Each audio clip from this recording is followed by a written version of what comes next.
This month's reader recipe is a weeknight favorite. Homemade sloppy joes is what's on the menu, so let's go ahead and get started.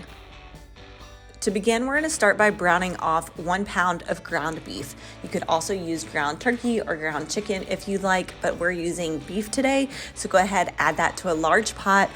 Cook until it's all browned, then drain off the excess fat, add the meat back into the pot, and then we'll proceed with the rest of the recipe. While the meat is browning, go ahead and chop up a white onion and any color bell pepper. We're gonna use about 1/4 cup of each, and we're gonna set that aside until we need it. Once the ground beef has been cooked all the way through, it's nice and browned, we've drained the grease, it's time to add the rest of the ingredients in. Go ahead and add in the chopped onion and bell pepper. Then next you'll add 3/4 cup of ketchup, 1 teaspoon of yellow mustard, 3 teaspoons of brown sugar, and 1/2 teaspoon of garlic powder.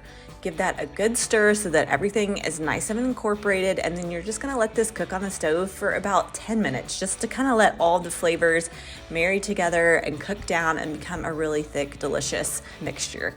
After this is cooked for about 10 minutes, we're gonna add a pinch of salt and pepper to taste. So I went ahead and tasted it before I added the salt and freshly ground pepper, but it needed just a pinch of each. Give that a good stir, and then it is ready to go. This is perfect for any weeknight meal. It comes together in less than 30 minutes. It doesn't use any canned sauces or preservative ingredients. It's all fresh and homemade.